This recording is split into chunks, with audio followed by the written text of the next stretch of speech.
Olá pessoal, então a gente continua agora falando um pouquinho sobre o primeiro dos teóricos da restauração, é, Viollet-le-Duc. Como eu comentei, ele vive em meados do século XIX, ele nasce em uma família burguesa, logo após aquele período de Revolução Francesa. A família dele tinha uma biblioteca muito grande, era uma família muito ligada ao estudo, à valorização da arte. Então ele cresce num contexto em que a, a arte e a história da França fazem muito parte da formação dele, lendo esses livros, conhecendo um pouco sobre isso. Por isso, inclusive, ele vai viajar. Depois que ele se forma em arquitetura, ele se forma, vai viajar, vai conhecer algumas regiões da França, ele vai se encantar pela arquitetura medieval, em especial na região norte, na região da Normandia, e isso vai despertar nele um interesse muito grande por tentar estudar, por tentar documentar, registrar essa arquitetura. Nós encontramos um conjunto muito legal de obras, ilustrações que ele fez de detalhes construtivos, de sistemas estruturais dessas arquiteturas góticas, românicas, de diferentes regiões da França. Inclusive, ele, eh, na década de 1840, ele vai então receber a primeira incumbência para começar a trabalhar no restauro de monumentos medievais. Você lembra que no século XIX, muitos dos monumentos da França haviam sido destruídos por aquela sequência de diversas revoluções.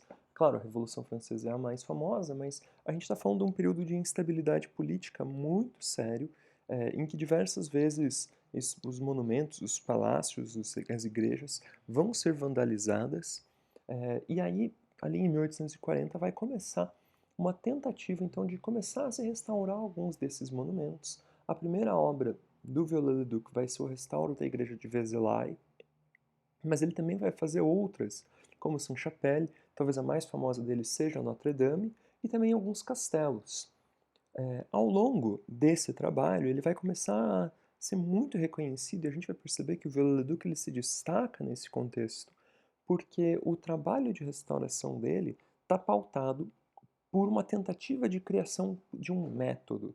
Então, diferente talvez daquilo que era feito até aquele momento, em que os restauros eram quase que criações do artista, o Viollet-le-Duc ele se propõe a tentar estabelecer um processo científico através do qual ele pauta as decisões de restauro dele. A gente vai perceber que em alguns pontos isso pode ser criticado, né? Mas a gente já passaram 650 anos, então é claro, houve um ganho muito significativo em relação àquilo que ele fazia na época com o restauro estilístico. Mas não tem dúvida nenhuma de que ele traz grandes contribuições para isso. E talvez um dos aspectos interessantes é que, uma vez que ele começa a ter esse papel importante no restauro de diferentes edifícios, ele vai inclusive trabalhar na direção da Comissão dos Monumentos Históricos da França. E ele vai ser responsável por supervisionar muitos dos trabalhos de restauração que estão acontecendo em importantes edifícios, como alguns desses aí que eu citei para vocês. E é nesse contexto, então, que ele escreve o texto que a gente vai analisar. O texto que a gente vai analisar, ele é um fragmento de um conjunto muito maior, um livro publicado em diversos volumes ao longo de 14 anos, que é o Dicionário da Arquitetura Francesa. Como eu disse, Viollet-le-Duc, ele estuda muito a arquitetura medieval, ele faz belíssimas ilustrações e ele cria então esse dicionário para tentar fornecer um repertório para que os outros arquitetos, para que outros estudiosos da história da arte pudessem então conhecer um pouquinho mais desse conjunto arquitetônico que estava muitas vezes em estado de ruína. E nesse dicionário, dentre outras coisas que ele vai escrever, tem lá a palavrinha restauração no dicionário. E quando ele escreve essa palavra, a definição dele de restauração, ele está querendo tentar dar condições para que outros restauradores utilizem um método também, um método científico, uma metodologia de trabalho, e não simplesmente façam reformas como cada um acha que é melhor fazer. Por isso, esse texto talvez seja tão interessante, porque é uma das primeiras vezes em que a gente vai ver um estudioso se propondo a ensinar como os monumentos devem ser restaurados.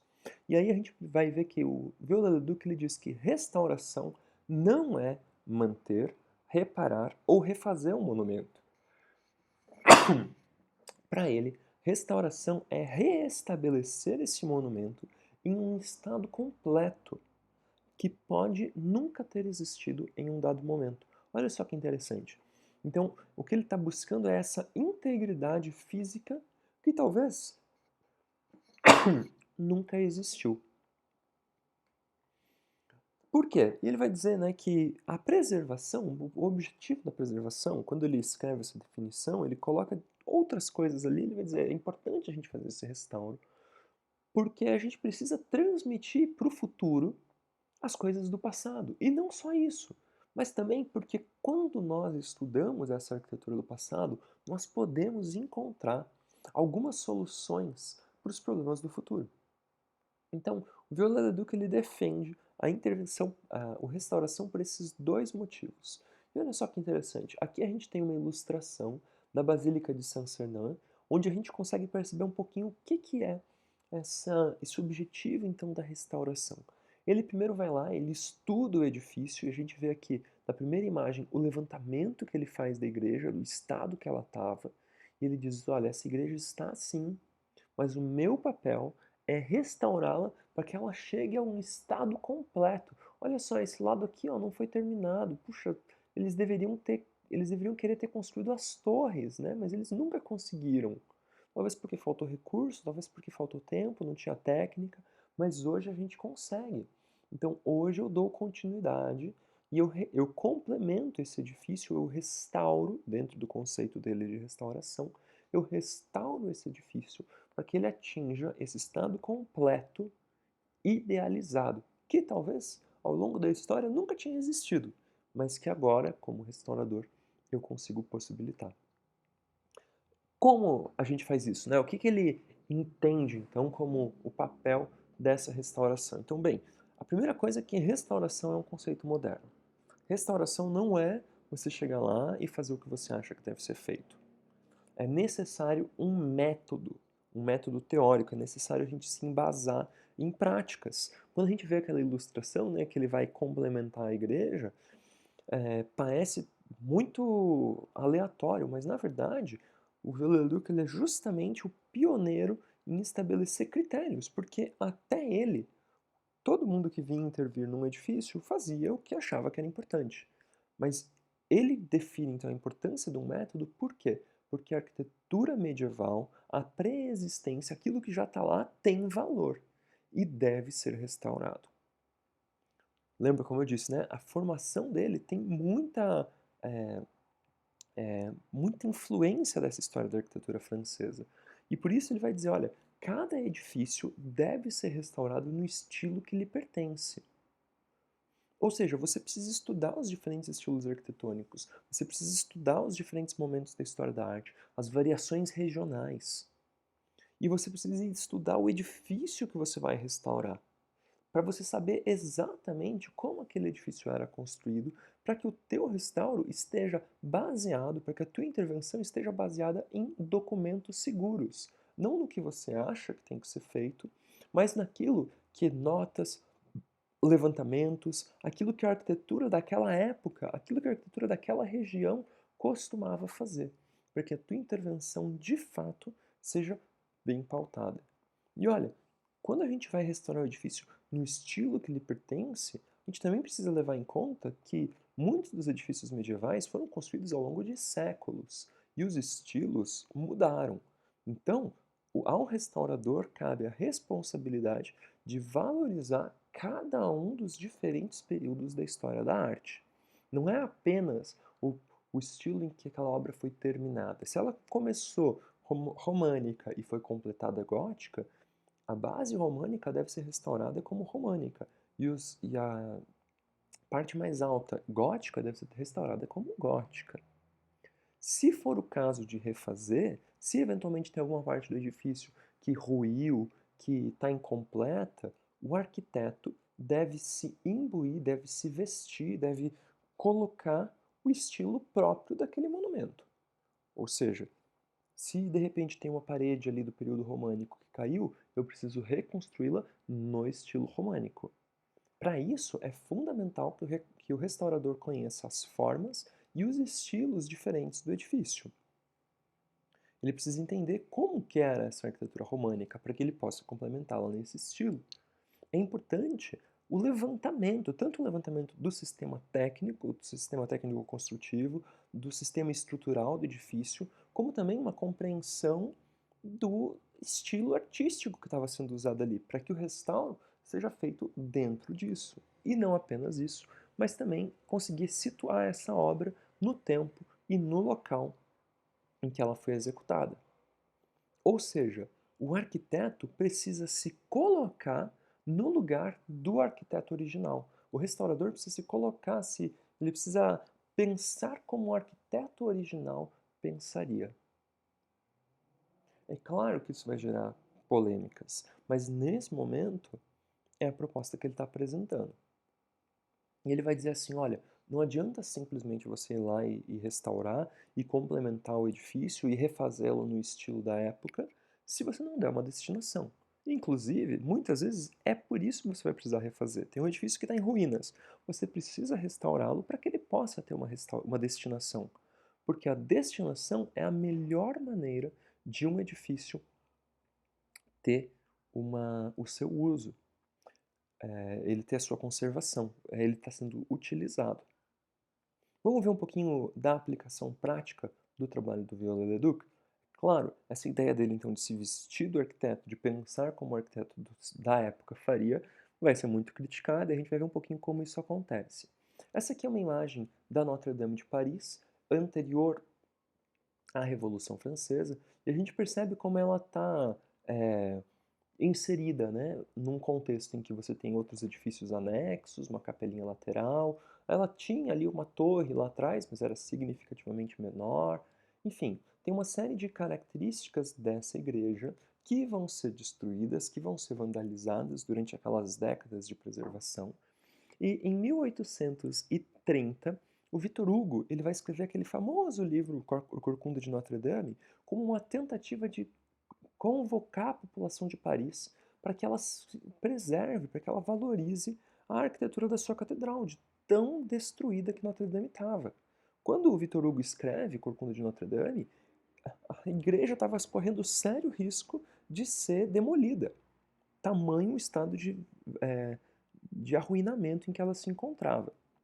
Em 1844, ou seja, 14 anos depois, o livro é muito popular, as pessoas se comovem, então se mobiliza um concurso para o restauro da igreja. E quem vai ganhar esse concurso é justamente o Viollet-le-Duc. Esse vídeo aqui, ele tem a identificação de todos os elementos que foram adicionados no restauro do Viollet-le-Duc. É um videozinho bem rápido, vale a pena vocês verem para entender um pouquinho do que é a igreja medieval e o que é a igreja do século XIX, de 1845, ali da reforma do Viollet-le-Duc. Mas talvez um dos elementos que mais se destaque é justamente a nova torre, a nova flecha que ele vai propor para a igreja. E o que ele faz? Ele diz, olha, se os arquitetos medievais, se os arquitetos góticos tivessem acesso à tecnologia do ferro que nós temos hoje, ao cálculo estrutural que nós temos hoje, aos sistemas construtivos que nós temos hoje, eles iriam ter feito uma torre tão alta como essa, tão verticalizada. Ele usa formas góticas, ele usa regras de composição da época, mas dentro de uma criação do período em que ele está trabalhando. É por isso que, quando a torre pegou fogo, eu comentei isso várias vezes, assim, não é a torre medieval que caiu. Não é aquela torre que existia até 1793, ali até a Revolução Francesa. É a torre, é a flecha do Viollet-le-Duc que caiu. Percebe como ela já era diferente? Como ela era diferente da imagem que aparecia lá no comecinho? É claro, ela tem o seu valor também como obra de restauro, importante da história da restauração, e o incêndio é muito triste, mas o perigo, e a gente começa a perceber aí, o perigo do restauro desse, como o Viollet-le-Duc faz, o perigo desse restauro estilístico, é que a gente não consegue diferenciar o que era gótico de fato daquilo que é uma intervenção feita 500 anos depois por um arquiteto que utilizou o estilo da época. Mais um exemplo para vocês, essa é a cidadela de Carcassonne. A cidadela de Carcassonne estava abandonada em estado de ruína há muitos anos. Essas são algumas das fotos do levantamento que o Leduc vai fazer. Então você percebe que já não existiam mais telhados, já não existia mais uso aqui. E como a destinação é fundamental para que os bens sejam preservados, o Viollet-le-Duc então ele vai fazer um projeto de restauro deste castelo, para que ele possa voltar a ser utilizado, na época, se eu não me engano, pelo, é, pelo Luís Bonaparte. Esse aqui, então, é o projeto de restauração que ele faz, utilizando as formas dos castelos típicas da região da Normandia. Olha só. Na verdade, muitas das coisas que a gente vê aqui são construções do Leduc. A gente não sabe, né, se essa torre de fato era assim, se o telhado era dessa altura, com essa inclinação. Esse é um castelo no sul da França, perdão. Da Normandia é o próximo que eu vou mostrar para vocês. Mas olha só, o castelo estava num estado completamente diferente disso. Olha as ruínas de novo. Então, o restauro do Leduc é uma criação em cima da pré-existência. Um outro exemplo aqui é Pierrefonds, em que em alguns pontos as partes do castelo já estavam inclusive até caindo, com algumas fotos como estava.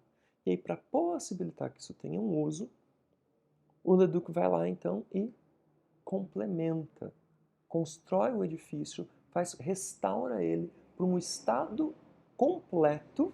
Lembra da definição de restauração dele? Ele restaura o edifício para um estado completo que pode nunca ter existido. A gente não sabe se o castelo era assim. Não existe máquina do tempo, não tem como você encarnar o espírito do arquiteto original. Ele faz esse levantamento, claro, ele faz esse projeto a partir de tudo que ele já levantou, de tudo que ele já estudou sobre a arquitetura medieval.